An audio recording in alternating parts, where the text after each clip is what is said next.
Welcome back to the deep dive. Today we're going to try to tackle a pretty big topic. Yeah, this one is a big one. We're going to try to do economics. Um, I think we can make this fun and interesting for everybody. We're not going to turn anybody into like a Wall Street wizard, but this should be a good cheat sheet into kind of how the world works. I think we can make it interesting. And I think it's going to be useful because, economics is really just a way of thinking about how people make decisions in a world where there's never enough of everything to go around. Right. So that's a good way to put it. Yeah. We can't all have every single thing on our Amazon wish list. Exactly. That's the fundamental economic problem, scarcity. Limited resources, but people have unlimited wants. Yeah. And our roadmap for this deep dive, well, we're going to be using excerpts from an IB economics textbook. Oh, okay. So an economics textbook. That sounds a little bit dry. But hey, I'm always up for a challenge. It can be fun, I promise. The textbook actually starts with this really interesting concept, opportunity cost. Opportunity cost. Okay, I'm vaguely familiar with that. Basically, it's what you have to give up to get something else. Like, let's say you're trying to decide between, I don't know, ordering pizza or cooking dinner. Okay, pizza or cooking? Yeah, I mean, I'm faced with that choice all the time. Right. So with the pizza, you're giving up the time and effort it would take to cook. Yeah. But with cooking, you're giving up the convenience and instant gratification of just having the pizza delivered. Okay, yeah, I see what you're saying. It's like there's always a trade-off. Exactly. Every choice we make involves some kind of trade-off. And the textbook uses this mnemonic wise choices to lay out the 9 central concepts of economics. It's a lot, but trust me, it's worth it. Wise choices. Okay, I'm going to need you to spell that one out for me. Sure. So it's scarcity, choice, efficiency, equity, economic well-being, sustainability, change, interdependence, and intervention. Wow, that's a mouthful. So like these 9 ideas cover pretty much everything in economics. Pretty much. And the beauty of it is that they're all interconnected. You can't really understand one without understanding the others. Okay, so it's like a giant web and everything's connected. Exactly. And it helps us analyze any economic situation, whether it's something as personal as choosing between pizza and cooking or something as big as, global trade agreements. Okay, this is starting to make a little bit more sense now. Good, good. And it can even help us think about big historical shifts in economic thinking. Like, remember Adam Smith and the invisible hand? Yeah, vaguely. That was about how self-interest can somehow benefit society. Exactly. It sounds counterintuitive, but think about it. When individuals act in their own self-interest, they often end up creating things that benefit everyone. Okay, can you give me an example of that? Because it still sounds kind of weird to me. Sure. Think about ride-sharing apps like Uber or Lyft. Drivers are motivated by making money, right? Passengers just want a convenient ride. But the platform brings them together, and voila, you have this whole market that benefits both sides, even though they're not directly cooperating with each other. Yeah, okay. I never thought of it that way. It's like the app itself is that invisible hand orchestrating everything. Exactly. And it explains a lot about how markets work. Of course, governments also play a role, especially after, the 20th century. That's when things shifted more towards what the textbook calls Keynesian economics. Keynesian economics. Yeah, so that emphasizes the need for government intervention, especially during tough economic times, recessions and depressions. Oh, okay. So it's like the government stepping in to stabilize things when the invisible hand isn't quite cutting it. Precisely. So you have this interplay between individual actions, market forces, and government policies. And it's all happening within this framework of scarcity and choice. Wow, this is a lot more complicated than I realized. It is, but it's also fascinating, don't you think? Honestly, I'm kind of surprised by how much I'm enjoying this. Who knew an economics textbook could be so thought-provoking? I told you. The invisible hand guiding Uber rides. That's an image I won't soon forget. I think I'm starting to get it. Good. I'm glad to hear that. So what else is in store for us on this deep dive? This is exciting. Yeah, it's all about making those connections.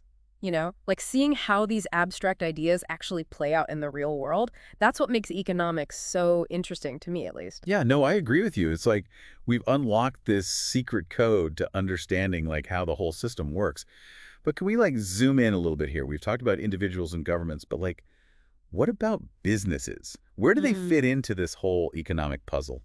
Right. Well, in economics, they often call businesses firms, and just like everybody else, they face this fundamental problem of scarcity.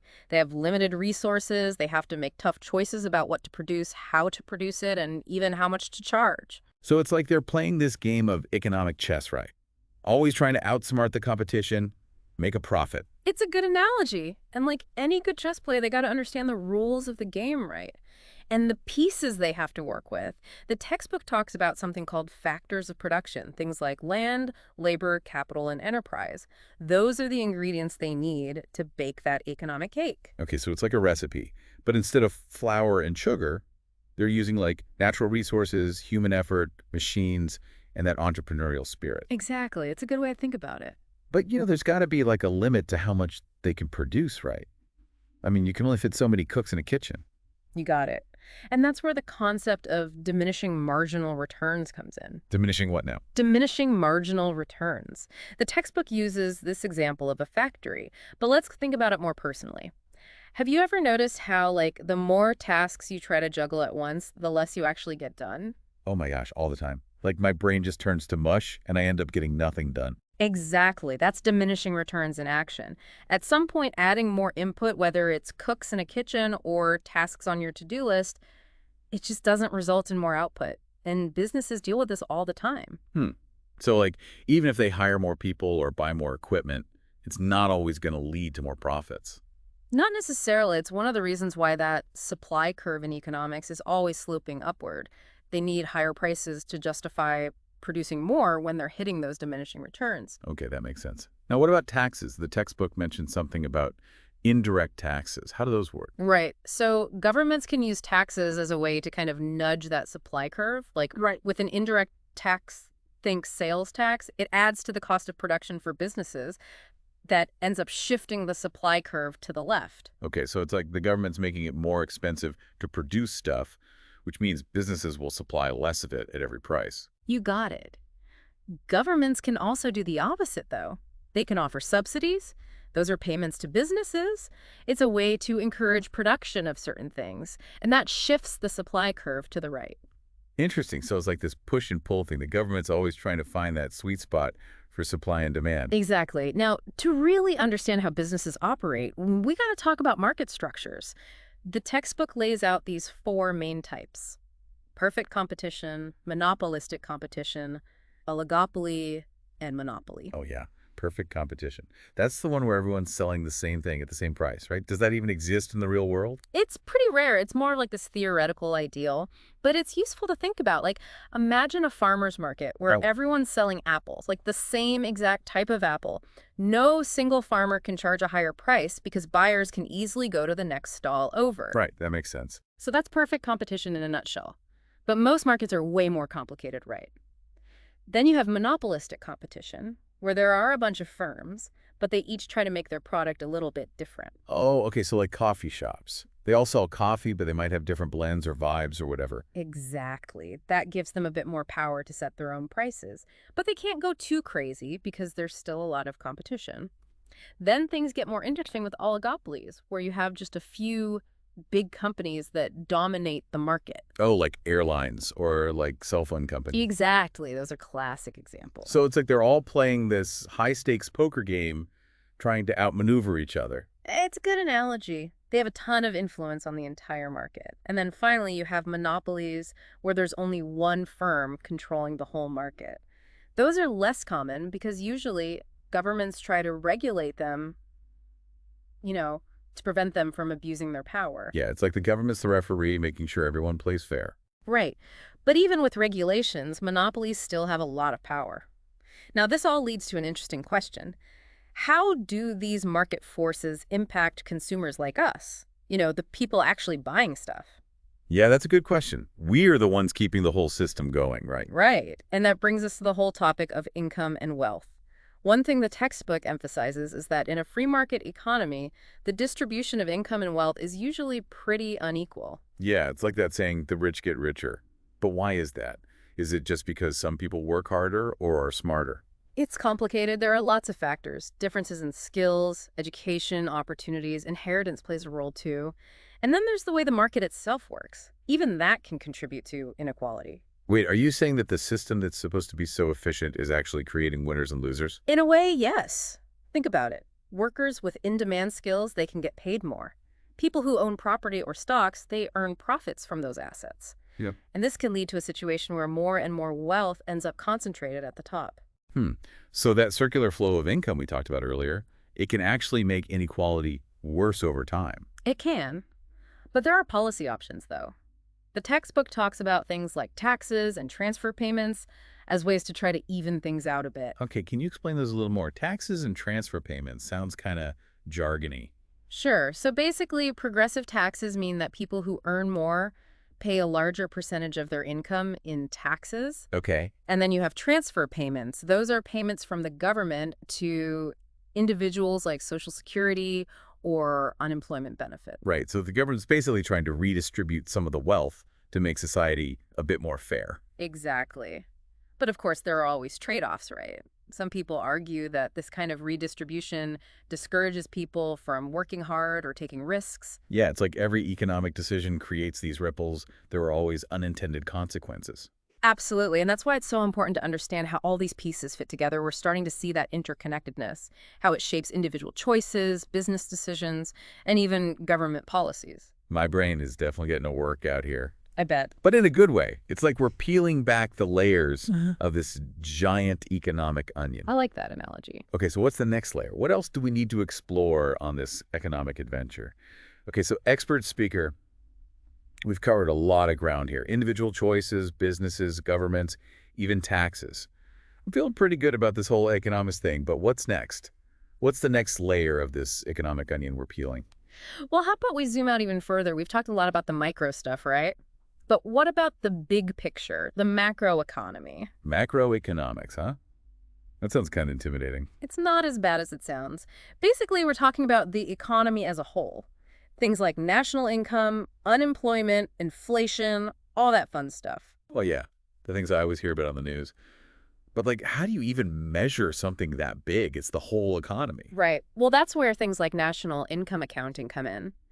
The textbook mentions something called the expenditure approach, which is one way to calculate it. The expenditure approach. Okay, so are they literally adding up every single purchase made in the entire country? Well, not every single purchase, but it's close. It basically involves adding up all the spending on final goods and services, over a period of time.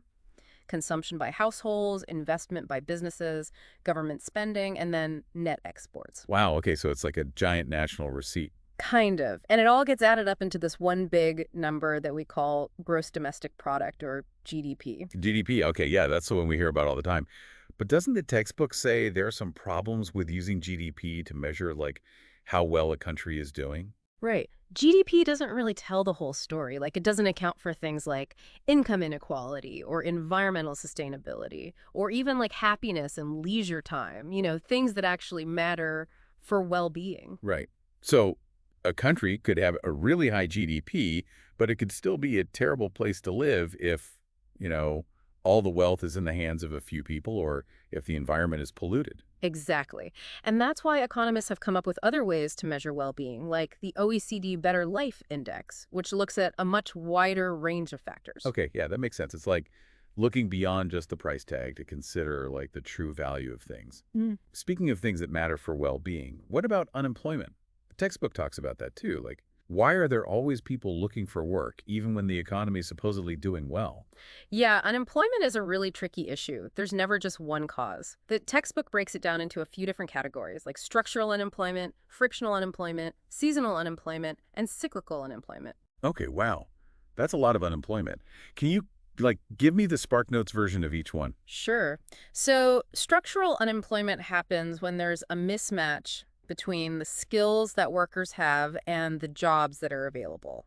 Think about technology, right? Like robots replacing factory workers. Yeah, it's like progress can also create unemployment. Exactly. Then there's frictional unemployment, which is more like a temporary thing as people are searching for new jobs or transitioning between jobs. Okay. And then there's seasonal unemployment. That's tied to specific industries that have, peak seasons and off seasons, like tourism or agriculture. Right, like ski instructors or farm workers. Exactly. Now, cyclical unemployment is the one that's really tied to the ups and downs of the economy. It happens during recessions when overall demand falls and businesses just don't need as many workers. Okay, so that's the bad one. Yeah, cyclical unemployment can be pretty rough. But the good news is governments have some tools to try to address these different types of unemployment. Like there are demand-side policies, things like fiscal policy and monetary policy. Wait, remind me what those are again. So fiscal policy has to do with government spending and taxes, and monetary policy has to do with interest rates and the money supply. They can both be used to stimulate demand in the economy. Oh, right. Okay, so the government can actually try to steer the economy in a certain direction. Exactly. And then there are supply side policies which focus more on like making the labor market work better, improving education and training and stuff like that. Hmm, that sounds good. So the government have all these levers they can pull, but there must be downsides, right? Of course, like if the government spends too much, it can lead to big budget deficits. And if the central bank lowers interest rates too much, it can lead to inflation. Oh, right. Inflation. That's another one of those things I hear about all the time. Fair. But like, what exactly does it mean? Basically, inflation is when prices go up, like a sustained increase in the general price level. And when that happens, your money doesn't buy as much as it used to. Right. But like, isn't it normal for prices to go up a little bit over time? Like, everything seems to get more expensive. Yeah, a little bit of inflation is actually considered healthy. The problem is when it gets too high. Then it can cause a lot of problems. It makes it harder to plan for the future. It can discourage investment. Okay, so inflation is bad. Yeah. But what about the opposite? Like, what if prices go down? Isn't that a good thing? That's called deflation, and it might seem good at first, but it can actually be really harmful to the economy. Why? How can lower prices be a bad thing? Well, if people think that prices are going to keep falling, they might put off buying things, waiting for an even better deal. And that can lead to less demand, which can make the economy slow down even more. Oh, wow. So it's like this downward spiral. Exactly. That's why central banks usually try to keep inflation at a low but positive level. They want to encourage people to spend and invest. Wow. Okay. It's like this delicate balancing act. So we've got inflation, deflation, unemployment. It's a lot to keep track of. But what about economic growth? Isn't that what everyone wants? A growing economy? Yeah, economic growth is usually seen as a good thing. But we have to be careful about how we measure it. It's not just about how much the economy produces, but also like what it produces and how it's distributed. Right, like growth that benefits only a small number of people or that destroys the environment. That's not really sustainable in the long run. Exactly. We have to think about the quality of growth, not just the quantity. And speaking of interconnectedness, we can't really talk about national economies without talking about international trade. Right. Globalization, right. It's like everything we buy these days is made somewhere else. Exactly. And the textbook talks about this concept of comparative advantage. Basically, it says that countries should specialize in producing the things they're relatively better at making and then trade with each other. Oh, like if one country is really good at making cars and another country is really good at making coffee, they should just focus on those things and then trade. Right. Exactly. Everyone benefits. Of course, there are also concerns about globalization, like what happens to workers when jobs get outsourced to other countries. It's complicated. Yeah, it seems like with economics, there are always trade-offs. Always. But that's what makes it so interesting, right? I think my brain is officially full, I know, right? but in a good way. It's like this whole new world has opened up to me. That's what we were hoping for. It's all about understanding the big picture, the forces that shape our lives, our choices, the whole system. Yeah, I feel like I have a much better grasp on it now. And I'm actually kind of excited to learn more. Who knew economics could be so fascinating? See, I told you. It's all about how you approach it. Well, expert speaker, thanks for taking us on this incredible journey through the world of economics. To our listeners, I hope you've enjoyed this deep dive as much as I have. Keep those economic gears turning, and we'll see you on the next episode of The Deep Dive, where we'll explore another fascinating topic. Until then, stay curious.